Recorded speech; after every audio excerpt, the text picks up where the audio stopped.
Assalamualaikum warahmatullahi wabarakatuh.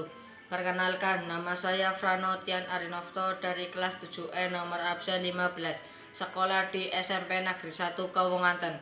Saya akan menunjukkan tugas proyek IPA sel hewan dan sel tumbuhan beserta fungsi organel-organelnya. 1. Sel hewan. Fungsi organel-organel sel hewan sebagai berikut. 1. Membran sel berfungsi untuk mengatur keluar masuk nutrisi dan mineral. 2. Sebagai pembungkus atau pelindung sel. 3. Menerima rangsangan dari luar.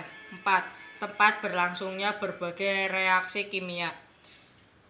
Yang kedua, sitoplasma berfungsi sebagai sumber bahan kimia sel.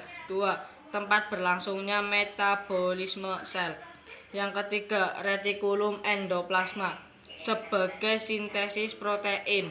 Yang kedua, sebagai tempat pengangkut sintesis steroid dan lemak. Yang ketiga, membantu detoksifikasi sel-sel berbahaya di dalam sel. Yang keempat, sebagai tempat menyimpan fosfolipid dan steroid.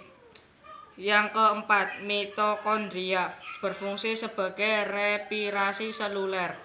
Yang kedua, sebagai penghasil energi dalam bentuk ATP.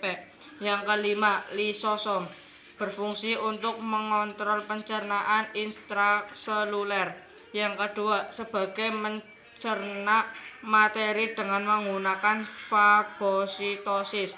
Yang ketiga, sebagai penghancuran organel sel yang telah rusak. Yang keempat, sebagai pemasukan makromolekul dari luar menuju ke dalam sel dengan mekanisme endositosis. Yang keenam, badan Golgi berfungsi untuk memproses protein. Yang kedua, membentuk lisosom. Yang ketiga, untuk membentuk membran plasma. Yang keempat, membentuk vesikula kantung untuk ekskresi. Yang ketujuh, nukleus tempat terjadinya replikasi. Yang kedua, menyimpan informasi genetik. Yang ketiga, untuk menjaga integritas gen-gen. Yang keempat, mengendalikan proses metabolisme dalam sel. Yang kelima, mengontrol aktivitas sel dengan mengelola ekspresi gen.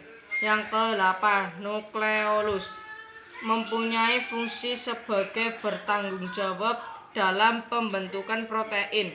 Yang ke-9, vakuola fungsinya untuk menyimpan cadangan makanan.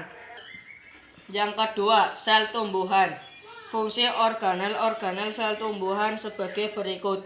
Retikulum endoplasma berfungsi untuk menyusun dan menyalurkan zat-zat ke bagian-bagian sel.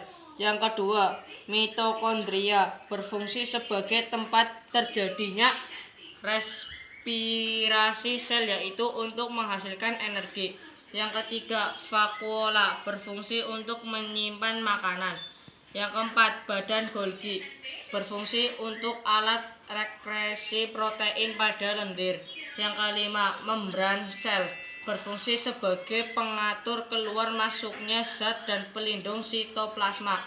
Yang keenam, dinding sel fungsinya untuk memberi bentuk sel tumbuhan.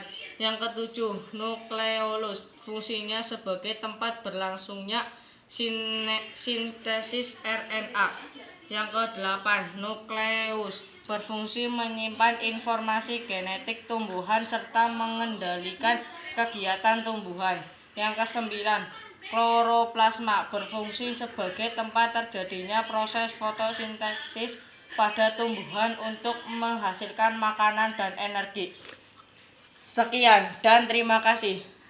Wassalamualaikum warahmatullahi wabarakatuh.